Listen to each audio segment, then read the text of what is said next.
Start. Hi everyone. तो आज की इस क्लास में हम स्टार्ट करने वाले हैं जीओसी, जर्नल ऑर्गेनिक केमिस्ट्री को।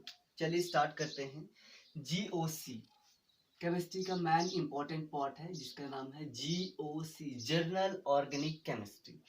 तो अगर हम ऑर्गेनिक केमिस्ट्री की बात करें तो उसमें हम सिर्फ और सिर्फ एक ही चीज के बारे में पढ़ते हैं, वो होता है इलेक्ट्रॉनिक डिस्प्लेसमेंट। ठीक है, इलेक्ट्रॉन्स का डिस्प्लेसमेंट। तो चलिए डिस्कस करते हैं कि जनरल ऑर्गेनिक केमिस्ट्री में कौन कौन सी चीजों के बारे में हम पढ़ने वाले। सबसे पहले मैं बात करूं जीओसी में सिर्फ और सिर्फ दो चीजों के बारे में हम पढ़ेंगे। पहली चीज होगी आपके पास electronic displacement, electronic displacement.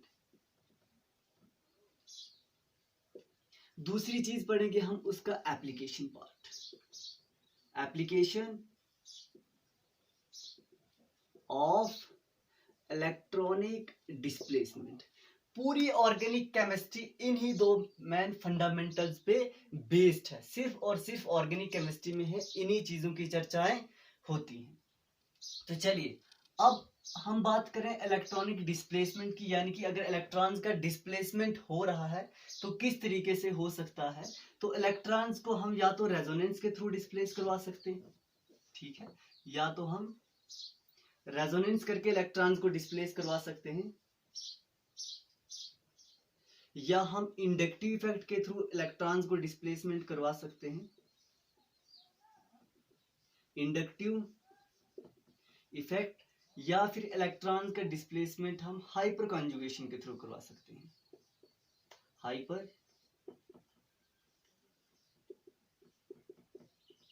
Hyper conjugation के थ्रू करवा सकते हैं। अगर कहीं भी आपको दो डबल बॉन्ड मिलते हैं, एक सिंगल है ना, इस तरीके से डबल बॉन्ड, हमें पता है एक सिग्मा होगा और दूसरे वाला पाई होगा। तो जो बॉन्ड सिग्मा होगा उसके इलेक्ट्रॉन्स को हम सिग्मा इलेक्ट्रॉन्स कहेंगे, और जो बॉन्ड पाई होगा तो उसके इलेक्ट्रॉन्स को हम पाई इलेक्ट्रॉन्स कहेंगे। तो अगर इलेक्ट्रॉन्स का डिस्प्लेसमेंट पाई इलेक्ट्रॉन्स के थ्रू होता है, यानी कि पाई बॉन्ड के थ्रू होता है, उसे हम पाई इलेक्ट्रॉन डिस्प्लेसमेंट। अगर इलेक्ट्रॉन्स का डिस्प्लेसमेंट पाई बॉन्ड के थ्रू हो रहा है या पाई इलेक्ट्रॉन्स की वजह से हो रहा है तो उसे हम रेजोनेंस के अंदर पढ़ते हैं। अगर इलेक्ट्रॉन्स का डिस्प्लेसमेंट सिग्मा बॉन्ड के थ्रू हो रहा है, सिग्मा बॉन्ड के थ्रू हो रहा है, तो उसे हम इंडक्टिव इफेक्ट में पढ़ेंगे। और इलेक्ट्रॉन का डिस्प्लेसमेंट सिग्मा और पाई,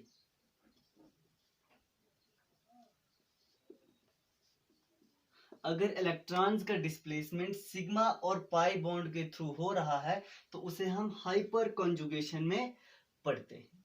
अगर बात करें एप्लीकेशन पार्ट की, तो एप्लीकेशन पार्ट में हम तीन चीजों के बारे में पढ़ते हैं। सबसे पहले हम एसिड बेस केमिस्ट्री के बारे में पढ़ते हैं, एसिड बेस केमिस्ट्री, ठीक है। उसके बाद में जो इंटरमीडिएट होते हैं उनकी स्टेबिलिटी के बारे में भी हम एप्लीकेशन पार्ट में ही पढ़ते हैं, स्टेबिलिटी ऑफ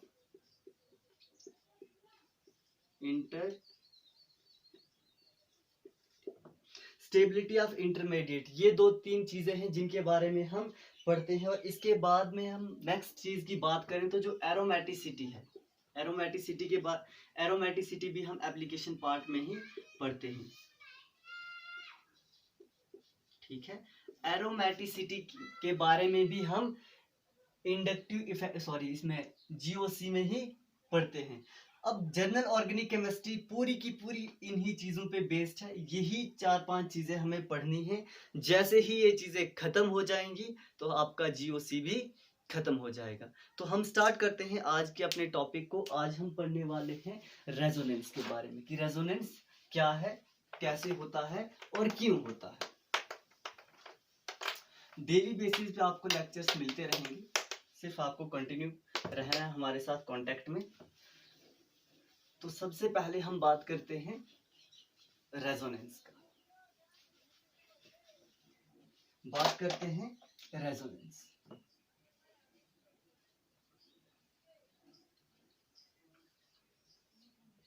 रेजोनेंस की अगर हम बात करें सिंपल भाषा में, आप कहोगे इलेक्ट्रॉन्स का डिस्प्लेसमेंट अगर पाई इलेक्ट्रॉन्स की वजह से हो रहा है या पाई बॉन्ड की वजह से हो रहा है तो उसे हम रेजोनेंस कहते हैं। हम कह सकते हैं रेजोनेंस को डिस्प्लेसमेंट ऑफ पाई बॉन्ड बोल दो या इलेक्ट्रॉन्स बोल दो, ठीक है। इन चीजों को हम रेजोनेंस में पढ़ते हैं। तो सबसे पहले हम बात करेंगे कि वाई रेजोनेंस, रेजोनेंस होता क्यों है। हम इस लेक्चर में पढ़ने वाले हैं वाई। सबसे पहले हमें वाई का आंसर जानना होगा कि अगर रेजोनेंस हो रही है तो क्यों हो रही है। दूसरी चीज हमने जाननी है इस लेक्चर में हाउ, कहाँ पे रेजोनेंस सॉरी कैसे रेजोनेंस हो रही है। तीसरी चीज हमने जाननी है वेयर रेजोनेंस, अगर रेजोनेंस हो रही है तो कहाँ पे रेजोनेंस हो रही है। इन तीनों क्वेश्चंस के आंसर अगर आपको मिल गए तो भाई आपका रेजोनेंस ही खत्म हो जाएगा, ठीक है। तो पहले हम ढूंढते हैं वाई का आंसर। भाई मैं रेजोनेंस नहीं पढ़ा रहा हूं, अभी रेजोनेंस हम बात नहीं करेंगे रेजोनेंस की, अभी हम बात करेंगे वाई की, आखिरकार रेजोनेंस होता क्यों है। आपको मैं एक एग्जांपल देता हूं। आपने छोटी क्लासेस में पढ़ा होगा, आपने इस तरीके से फिनॉल लिया होगा, ये आपने फिनॉल लिया होगा, इसकी रिएक्शन आपने किसी भी इलेक्ट्रोफाइल के साथ करवाई होगी। इलेक्ट्रोफाइल्स के साथ रिएक्शन करवाने के बाद आपको दो प्रोडक्ट मिले होंगे इस तरीके से, एक मेजर प्रोडक्ट होता था और एक माइनर प्रोडक्ट होता था इस तरीके से। और आपका जो इलेक्ट्रोफाइल था इस पोजीशन पे लगेगा और नेक्स्ट स्टेप में जो आपका इलेक्ट्रोफाइल होता था, दूसरे वाले प्रोडक्ट में जो आपका इलेक्ट्रोफाइल होता था वो आपका इस पोजीशन पे लगा हुआ होता था, ठीक है, इस पोजीशन पे लगा हुआ होता है। और आपने ये चीज भी सीखी होगी कि जो इलेक्ट्रोफाइल्स होते हैं वो ऑर्थो पैरा डायरेक्टिंग होते हैं। क्या होते हैं? Ortho para directing, ortho para, ठीक है। उस वक्त आपने 11th-12th में टीचरों से पूछा होगा कि सर ये यहाँ पे क्यों जुड़ गया, तो उन्होंने कहा भाई जैसे कैसे हो गया और यहाँ पे जुड़ गया। लेकिन अब आप हाई लेवल्स का पढ़ रहे हो तो आपको इन सारी चीजों का रीजन पता होना चाहिए। तो चलिए मैं आपको रीजन बताता हूँ कि ऐसा क्या खास बात हुई कि जो इलेक्ट्रोफाइल था यहाँ पे वो ऑर्थो और पैरा पोजिशन पे ही लगा, मेटा पे क्यों नहीं लगा। तो चलिए समझने की कोशिश करते हैं। तो अब यहाँ पे काम आती है रेजोनेंस, ठीक है, ये इस तरीके से रेजोनेंस। अब दूसरी चीज है कि रेजोनेंस करवानी ही क्यों पड़ी। कभी कभी क्या होता है, कोई एक मॉलिक्यूल या एक या दो से एक से ज्यादा प्रोडक्ट किसी भी मॉलिक्यूल के बनते हैं, तो हमें उन सब की फिजिकल या केमिकल प्रॉपर्टीज की खास करके हम बात करें उनका पता लगाना होता है। तो जब कोई भी मॉलिक्यूल हमें किसी भी तरीके से उसकी सारी फिजिकल और केमिकल प्रॉपर्टीज का पता ना दे, तो इसलिए हमें रेजोनेंस करवानी पड़ती है। यानी कि जब भी किसी मॉलिक्यूल्स का एक स्ट्रक्चर उसकी केमिकल प्रॉपर्टीज के बारे में हमें कंप्लीट जानकारी ना दे तो उसलिए हमें रेजोनेंस करवानी होती है। तो जब हम रेजोनेंस करवाएं तो अगर हम बात करें तो ये कुछ इस तरीके से रेजोनेंस होगी, ठीक है। इस तरीके से मॉलिक्यूल यहाँ से यहाँ आ जाएगा, ठीक है, यहाँ पे डबल बॉन्ड बन जाएगा, ठीक है, यहाँ पे नेगेटिव चार्ज आ जाएगा, ये इस तरीके से ये इस तरीके से था और यहाँ पे आपके पास नेगेटिव चार्ज आ जाएगा। अब ये नेगेटिव चार्ज यहाँ पे आ जाएगा और ये उठ के यहाँ चले जाएगा, ठीक है। नेक्स्ट स्टेप में कुछ ऐसा होगा, आपने पढ़ा होगा छोटी क्लासेस में, ये OH यहाँ पे था, ये यहाँ पे आ गया, यहाँ पे डबल बॉन्ड बन गया, ये यहाँ से उठ के आ गया, यहाँ पे नेगेटिव चार्ज आ गया और यहाँ पे डबल बॉन्ड बन गया। अब क्या होगा, ये नेगेटिव चार्ज यहाँ पे आ जाएगा और ये उठ के यहाँ चले जाएगा, ठीक है। इस तरीके से कुछ होगा। ये देखिए कुछ इस तरीके से आपके पास जो मॉलिक्यूल है वो यहाँ पे आके इसके साथ जुड़ रहा है। इसको थोड़ा सीधे से बना लेते हैं, ठीक है। तो ये यहाँ पे चले गया, डबल बॉन्ड यहाँ पे आ जाएगा और यहाँ पे आपके पास नेगेटिव चार्ज आ जाएगा। अब नेक्स्ट स्टेप की अगर हम बात करें, सॉरी यहाँ पे डबल बॉन्ड थे, इस तरीके से अगर हम नेक्स्ट स्टेप की बात करें कुछ ऐसा होगा, ये ऐसे यहाँ पे आपके पास OH लगा हुआ है, यहाँ पे ये यहाँ चले जाएगा, ठीक है, ये नेगेटिव चार्ज यहाँ आ जाएगा और ये वापस यहाँ चले जाएगा यहाँ पे, और इस तरीके से आपके पास कुछ मॉलिक्यूल बन जाएगा। तो आपने एक चीज ध्यान में रखी हो कि जो नेगेटिव चार्ज है, नेगेटिव चार्ज की जनरेशन दो ही जगहों पे हुई है, एक ऑर्थो और दूसरा मेटा पे। यहाँ पे फिर ऑर्थो पे हुआ है और यहाँ पे न्यूट्रल कंपाउंड बन गया। तो आप देख रहे हो कि जो चार्ज है वो ऑर्थो और पैरा पोजीशन पे ही जनरेट हो रहा है, तो इलेक्ट्रोफाइल आके ऑर्थो या पैरा पे ही जुड़ेगा। इसलिए हम कहते हैं कि ये ऑर्थो और पैरा डायरेक्टिंग होते हैं। भाई मेटा पोजीशन पे कोई भी चार्ज जनरेट नहीं होता है। पिछले लेक्चर में हमने इलेक्ट्रोफाइल्स के बारे में जाना हुआ था। हमें पता है कि जो इलेक्ट्रोफाइल्स हैं वो पॉजिटिव स्पीशीज होती हैं, यानी कि उनके पास इलेक्ट्रॉन्स की कमी होती है, तो अटैक उस पे करेंगे जिसके पास ज्यादा इलेक्ट्रॉन्स होंगे। तो नेगेटिव चार्ज आने की वजह से इलेक्ट्रॉन्स एक्सेस में हो जाते हैं, ज्यादा हो जाते हैं। तो यहाँ पे जो नेगेटिव चार्ज है वो ऑर्थो और पैरा पोजिशन पे ही जनरेट हो रहा है। इसलिए हम कह सकते हैं कि जो हमारे पास ऑर्थो और पैरा डायरेक्टिंग मॉलिक्यूल होते हैं वो इसलिए होते हैं क्योंकि नेगेटिव चार्ज ही ऑर्थो और पैरा पोजीशन पे आता है। तो इससे हमें ये समझ में आई चीज कि रेजोनेंस से हम किसी भी मॉलिक्यूल की केमिकल प्रॉपर्टीज के बारे में पढ़ सकते हैं, समझ सकते हैं। टू एक्सप्लेन, समझ सकते हैं, to explain chemical properties of molecule. ठीक है, तो हम क्यों रेजोनेंस करवाते हैं? कुछ ऐसे मॉलिक्यूल्स होते हैं, कुछ नहीं ऑलमोस्ट सारे ही मॉलिक्यूल, लेकिन कुछ कुछ एक्सेप्शंस भी हैं, उनकी केमिकल प्रॉपर्टीज के बारे में जानने के लिए हमें रेजोनेंस करवाना पड़ता है। तो अब नेक्स्ट स्टेप की तरफ चलते हैं। ठीक है, कि नेक्स्ट स्टेप में हम और सीखने की कोशिश करेंगे कि आखिरकार हमें रेजोनेंस करवाने की जरूरत ही क्यों पड़ती है, क्या रेजोनेंस नहीं होगी तो काम नहीं चलेगा। उन सारी चीजों के बारे में हम सीखने वाले हैं। अगर आपके पास मैं एक मॉलिक्यूल दे दूं इस किस्म से, इस तरीके से, ठीक है, और यहाँ पे मैं पॉजिटिव चार्ज लगा दूं, और एक इस किस्म से दूसरा मॉलिक्यूल दे दूं और यहाँ पे मैं इसके ऊपर पॉजिटिव चार्ज लगा दूं, तो अगर मैं आपसे पूछूं कि भाई इन दोनों में से ज्यादातर स्टेबल कौन सा है, तो आप बताओगे कि हाँ भाई ये वाला स्टेबल है। मैं पूछूंगा अगर क्यों है स्टेबल, आप बताओगे कि यहाँ पे रेजोनेंस होगी वो इसलिए स्टेबल है। ठीक है, आगे हम पढ़ेंगे रेजोनेंस क्या है, कैसे हुई, क्यों हुई, लेकिन अभी ये बेसिक आइडिया मैं आपको समझाने की कोशिश कर रहा हूँ कि हम रेजोनेंस पढ़ते ही क्यों। तो यहाँ पे आप बता सकते हो कि यहाँ पे इसकी स्टेबिलिटी ज्यादा होगी एज कंपेयर टू दिस। दूसरी चीज हमें ये समझ में आई कि रेजोनेंस से हम जो आपके पास आयनिक स्पीशीज होती हैं उनकी स्टेबिलिटी के बारे में जान सकते हैं। To explain the stability of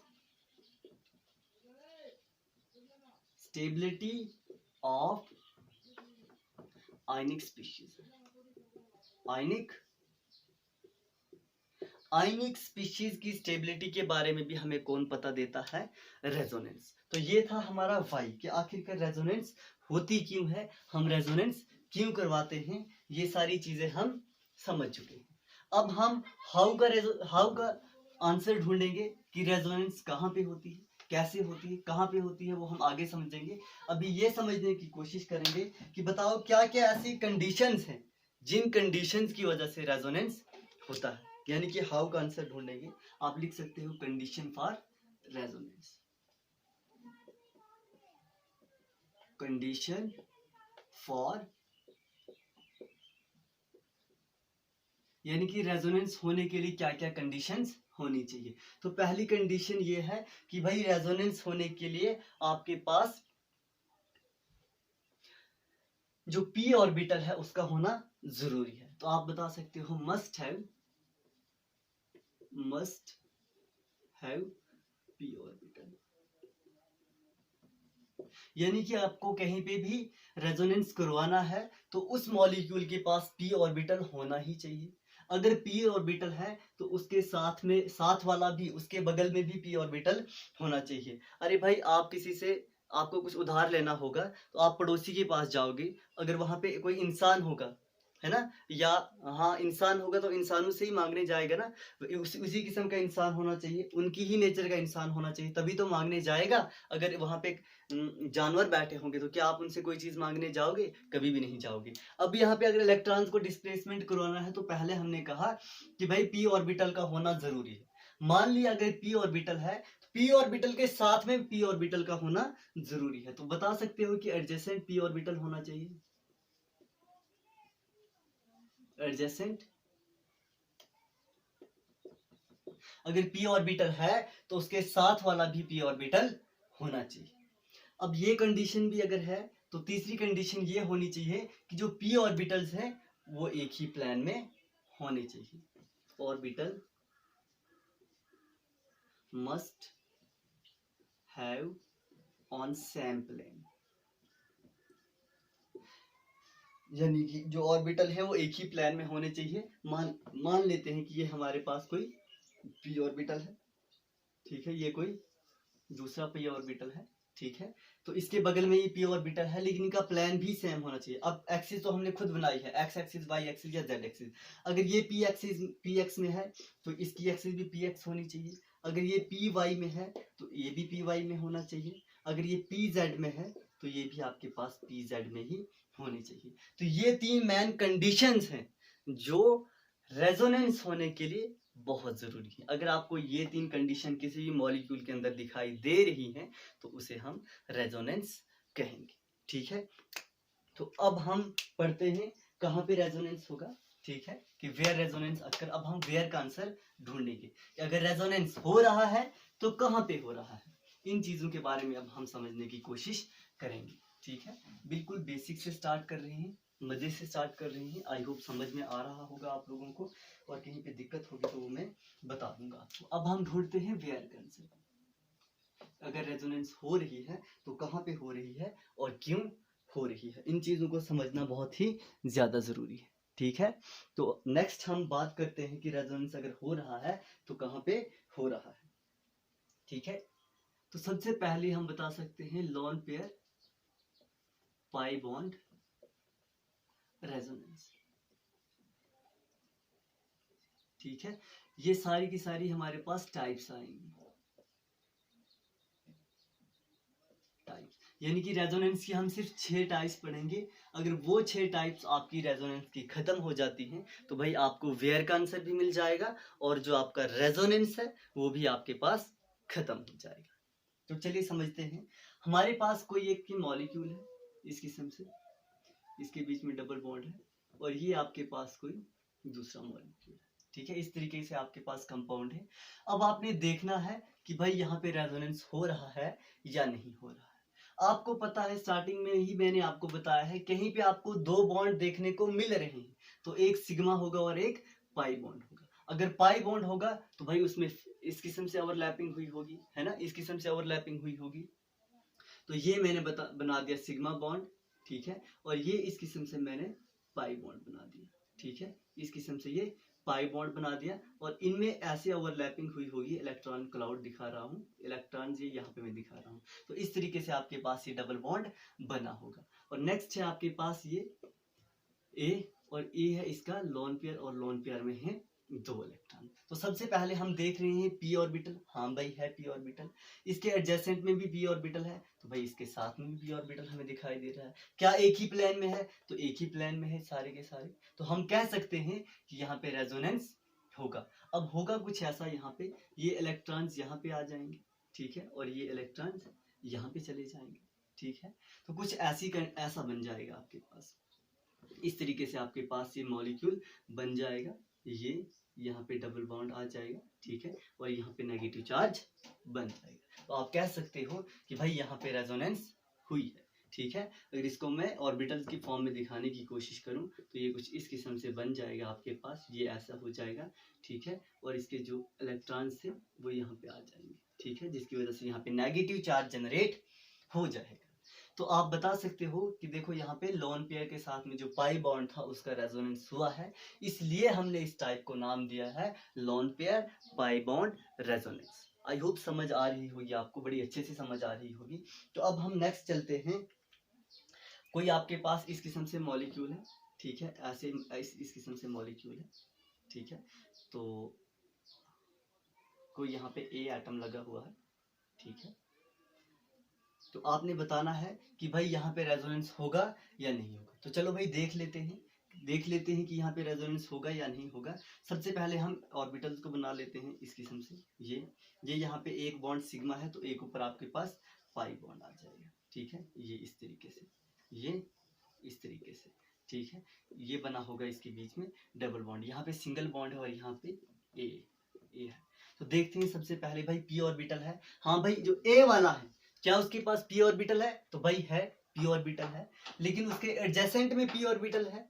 adjacent में पी ऑर्बिटल नहीं है। देखिए, आप देख सकते हो यहाँ पे कोई दूसरा हाइड्रोजन जुड़ा हुआ होगा, यहाँ पे दूसरा हाइड्रोजन जुड़ा हुआ होगा। ठीक है, तो यहाँ पे एडजेसेंट में उसके साथ में बगल में कोई भी पी ऑर्बिटल नहीं है, इसलिए हम कह सकते हैं कि यहाँ पे रेजोनेंस नहीं होगा भाई, यहाँ पे रेजोनेंस नहीं होगा और यहाँ पे रेजोनेंस होगा। तो अब आगे चलते हैं।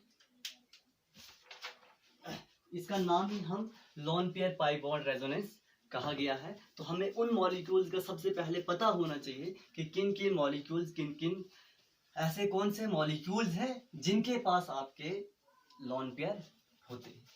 तो सबसे पहले मैं बात करता हूँ ऑर्गेनिक केमिस्ट्री, कार्बन पे ही बेस्ड है, तो कार्बन से ही हम चर्चा करते हैं। ये कार्बन है आपके पास, ये नाइट्रोजन है, ये ऑक्सीजन है और ये आपके पास फ्लोरीन है। अगर मैं बात करूँ इसके एटॉमिक नंबर की, ये 6 है, इसका एटॉमिक नंबर 7 है, इसका एटॉमिक नंबर 8 है और इसका एटॉमिक नंबर 9। अगर बात करें इलेक्ट्रॉनिक कॉन्फ़िगरेशन की, 1s2, 2s2 और 2p2, 1s2, 2s2, 2p3, 1s2, 2s2, 2p4, 1s2, 2s2 और 2p5। अगर यहाँ पे मैं कार्बन की बात करूं, कार्बन टेट्रावैलेंट होता है इस तरीके से। अगर मैं यहाँ पे नाइट्रोजन की बात करूं, तो नाइट्रोजन के पास कुछ इस किस्म से 3 बॉन्ड पेयर होंगे आपके पास, ये 3 बॉन्ड पेयर होंगे और एक यहाँ इसके पास लॉन पेयर होगा। तो यहाँ पे कुछ ना कुछ पॉसिबिलिटी बन रही है। अगर मैं इसकी बात करूं, ऑक्सीजन की बात करूं, तो ऑक्सीजन के पास भाई 2 बॉन्ड पेयर हैं। ठीक है, ये बॉन्ड पेयर है और 2 इसके पास लॉन पेयर है, ये 2 लॉन पेयर है। अगर मैं बात करूं फ्लोरीन की, ठीक है, मैं बात करूं फ्लोरीन की, तो फ्लोरीन के पास एक ही बॉन्ड पेयर होगा, एक ही बॉन्ड पेयर होगा और ये 3 लॉन पेयर होंगे। ठीक है, ये 3 यहाँ इसके पास लॉन पेयर होंगे, ये यहाँ की तरफ और ये यहाँ की तरफ। तो अगर हम बात करें तो नाइट्रोजन तक, जैसे ही हम नाइट्रोजन के पास आते हैं, नाइट्रोजन के पास आने से जो बॉन्ड पेयर नहीं, सॉरी, जो लॉन पेयर हैं, तो लॉन पेयर की कहानी शुरू हो जाती है। ठीक है, अब आपको मैं एक और एग्जांपल देता हूं जिससे अभी आपको समझ आ जाएगी पिछली वाली ही एग्जांपल के। ठीक है, जैसे पहले हमने एक एग्जांपल पढ़ी, तो वैसे ही हम एक और एग्जांपल पढ़ेंगे जिसकी मदद से हम समझने की कोशिश करेंगे। ठीक है, तो ये आपके पास कोई कार्बन है। ठीक है, कार्बन का यहाँ पे कोई डबल बॉन्ड है, ये दूसरा कार्बन है और यहाँ पे आपके पास मान लीजिए नाइट्रोजन ही जुड़ा हुआ है ना। तो नाइट्रोजन ने ये 2 बॉन्ड आप इसके हाइड्रोजन के साथ पूरे किए हुए होंगे इसने। ठीक है, तो इस तरीके से ये कोई मॉलिक्यूल होगा। ठीक है, तो यहाँ पे क्या है, इसके पास कोई लोन पेयर भी है। तो चलो हम इसको ओपन करके लिखते हैं। ये कार्बन है भाई, ये आ गया इसका सिग्मा बॉन्ड और ये आ गया इसके पाई बॉन्ड। इस तरीके से पाई बॉन्ड इसने बनाया हुआ होगा। ठीक है, यहाँ इसके साथ इस तरीके से ये लोन पेयर जुड़ा हुआ होगा और यहाँ पे 2 हाइड्रोजन ऐसे जुड़े हुए होंगे। ठीक है, पी ऑर्बिटल है, बगल में पी ऑर्बिटल है, बगल में भी है ना पी ऑर्बिटल। देखो ये 2 इलेक्ट्रॉन, बगल में भी पी ऑर्बिटल्स है, एक ही प्लेन में है तो भाई हैं। तो यहाँ पे क्या होगा, ये इलेक्ट्रॉन्स यहाँ को दे देगा और ये यहाँ को दे देगा और कुछ इस तरीके से आपके पास कंपाउंड बन जाएगा। ठीक है, इस तरीके से ये कोई आपके पास कंपाउंड बन जाएगा। कि जैसे कैसे चार्ज जनरेट होगा वो चीज़ें हम बाद में पढ़ेंगे। और यहाँ पे क्या होगा, जो यहाँ से यहाँ आ गया है तो यहाँ इसके ऊपर नेगेटिव चार्ज जनरेट हो जाएगा और यहाँ इसके ऊपर थोड़ा सा पॉजिटिव चार्ज रह जाएगा। ठीक है, क्या रह जाएगा, यहाँ पे इसके ऊपर पॉजिटिव चार्ज हो जाएगा। तो हम कहेंगे यहाँ पे रेजोनेंस हो रहा है, तो भाई 100% यहाँ पे रेजोनेंस हो रहा है। जो रेजोनेंस का प्रोसेस है वो यहाँ पे काम कर रहा है, ठीक है। अगर इसके अलावा मैं बात करूँ कोई दूसरा कार्बन, इस तरीके से ये होगा, ठीक है, इसको हम कार्बन मानते हैं। इस तरीके से हमारे पास यहाँ पे कोई एक हाइड्रोजन लगा हुआ, हाइड्रोजन नहीं सॉरी नाइट्रोजन लगा हुआ। तो चलो भाई देखते हैं इस तरीके से। चलो मान लेते हैं यहाँ पे इसके पास डबल बॉन्ड होगा, तो ये आपके पास कार्बन है, ये ऐसे है, ये ऐसे है, और यहाँ पे नाइट्रोजन के साथ 2 हाइड्रोजन भी लगे हुए हैं, उनको भी आपने बिल्कुल इसके साथ में ही लगाना है। तो भाई ये आ गया इसका, यहाँ पे कार्बन होगा, ये इसका जो डबल बॉन्ड बना हुआ है, बाकी यहाँ पे कार्बन है, यहाँ पे कार्बन है। तो हम कह सकते हैं भाई यहाँ पे लोन पेयर तो है, लेकिन इसके बगल में आपके पास यानी कि पी ऑर्बिटल है, एडजेसेंट पी ऑर्बिटल नहीं है, तो यहाँ पे रेजोनेंस होने की कोई भी पॉसिबिलिटी नहीं होगी। तो ऐसी कंडीशन में भी रेजोनेंस नहीं होगा। अब हम समझते हैं कि भाई कैसे रेजोनेंस होता है और कहाँ पे रेजोनेंस होता है। सबसे पहले हम पढ़ते हैं डीलोकलाइजेशन के बारे में, ठीक है, कि लोन पेयर आपके पास डीलोकलाइज्ड होना चाहिए। आप रेजोनेंस की डेफिनेशन में ही पढ़ते हैं डीलोकलाइजेशन ऑफ पाई बॉन्ड या पाई इलेक्ट्रॉन्स, है ना। छोटी क्लासेस में आपने रेजोनेंस की डेफिनेशन में ही पढ़ा होगा, डीलोकलाइजेशन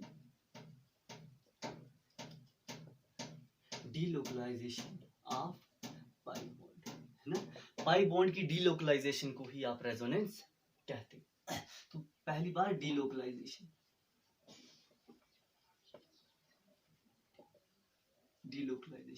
अगर तो आपका लोन पेयर, ध्यान से समझना, अगर आपका लोन पेयर रेजोनेंस कर रहा है तो हम कहेंगे भाई कि ये लोन पेयर आपके पास डीलोकलाइज, क्या कहेंगे हम उसको, डीलोकलाइज लोन पेयर कहेंगे। डीलोकलाइज्ड लोन पेयर कौन सा होगा, delocalised lone pair, which party in resonance, ऐसा लोन पेयर जो रेजोनेंस में पार्टिसिपेट करेगा उसे हम डीलोकलाइज लोन पेयर कहेंगे। और दूसरी चीज ये कि जो डीलोकलाइज लोन पेयर होगा वो पाई इलेक्ट्रॉन्स में काउंट होगा, पाई इलेक्ट्रॉन में काउंट होगा। तो एरोमेटिसिटी में जब आप पाई इलेक्ट्रॉन्स को काउंट करते हैं तो ये मेन इंपॉर्टेंट पार्ट है जहां पे रोल अदा करता है। रेजोनेंस का वहां पे करवाना बहुत जरूरी है, नहीं तो आप अच्छे से आइडेंटिफाई ही नहीं कर पाओगे कि कहां पे रेजोनेंस हो रहा है या कहां पे रेजोनेंस नहीं हो रहा। तो दूसरा होता है आपके पास लोकलाइज्ड लोन पेयर, ठीक है। अगर हम लोकलाइज्ड लोन पेयर की बात करें तो लोकलाइज्ड लोन पेयर वो होगा जो रेजोनेंस में पार्टिसिपेट नहीं करेगा, do not participate in resonance. ऐसा लोन पेयर जो रेजोनेंस में पार्टिसिपेट नहीं करेगा उसे हम लोकलाइज्ड लोन पेयर कहेंगे, और वो पाई इलेक्ट्रॉन्स में भी काउंट नहीं होगा, विच, या हम कह सकते हैं do not count in pi electrons.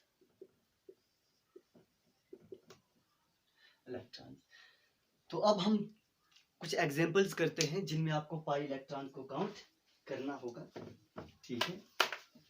कुछ एग्जांपल्स होंगी जहां पे आपको आइडेंटिफाई करना होगा कि आपके पास कौन से पाई इलेक्ट्रॉन्स हैं, कौन से ऐसे मॉलिक्यूल हैं जिनमें पाई इलेक्ट्रॉन्स हैं, कितने पाई इलेक्ट्रॉन्स हैं और कहाँ कहाँ पे पाई इलेक्ट्रॉन्स हैं, उनको समझने की कोशिश करते हैं। कुछ एग्जांपल्स में लिखता हूँ यहाँ पे जिनको आपको, जिन एग्जांपल्स में आपको बताना होगा नंबर ऑफ पाई इलेक्ट्रॉन्स, कि पाई इलेक्ट्रॉन्स कितने हैं, ठीक है।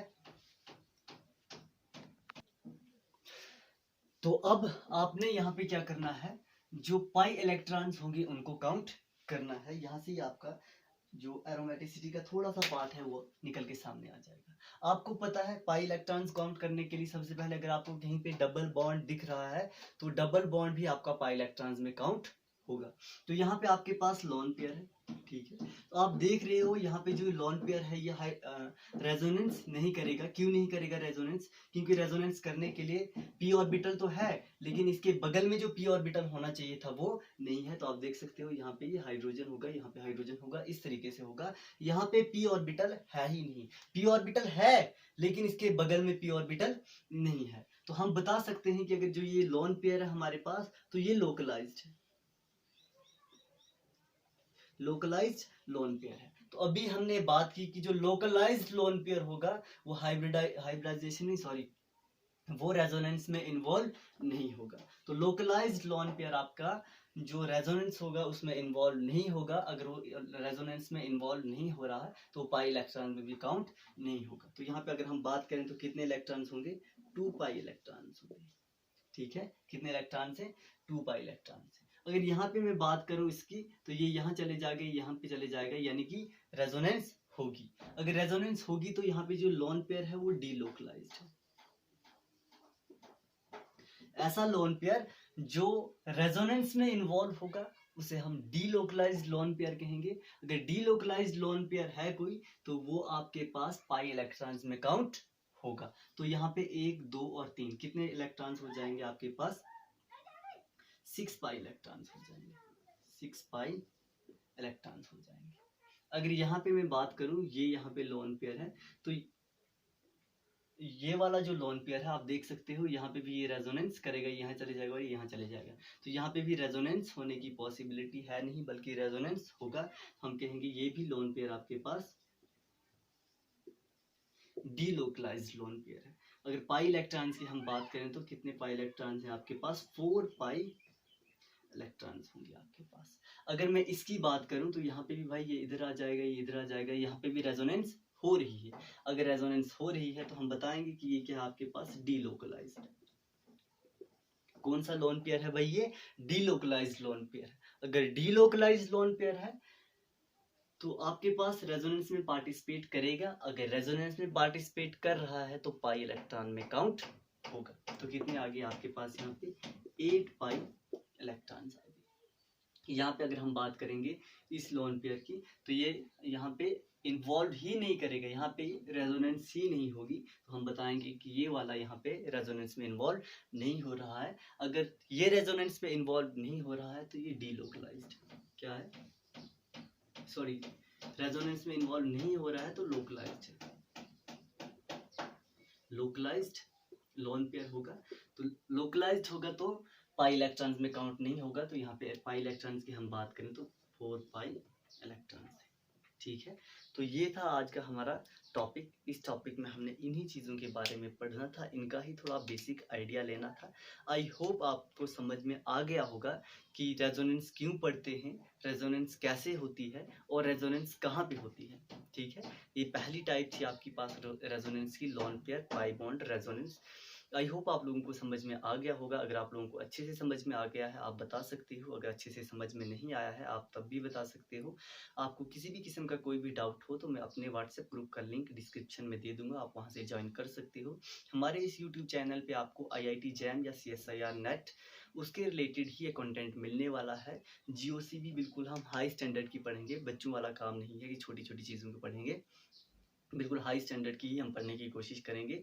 अब इसके ही बेसिस पे देखो, ये बेसिक आइडिया था, आपको पाई इलेक्ट्रॉन काउंट समझ में आ गया तो आप वहाँ से एरोमेटिसिटी, कुछ और कंडीशंस भी हैं एरोमेटिसिटी की जो समझनी ज़रूरी है ना, तो वो भी हम आहिस्ता आहिस्ता से समझते जाएंगे। कल हमारा लेक्चर नंबर नेक्स्ट आ जाएगा, आपको बने रहना है। अगर आप लोगों को 1% भी हमारे चैनल से फ़ायदा हुआ हो आप हमारे चैनल को शेयर और सब्सक्राइब ज़रूर कर दें। तो किसी भी किस्म का कोई भी डाउट हो पूछ सकते हो, आप मुझे मेल कर सकते हो या व्हाट्सएप ग्रुप भी हमारा ज्वाइन कर सकते हो। तो आज के लिए काफ़ी है, मिलते हैं नेक्स्ट वीडियो में। Thank you.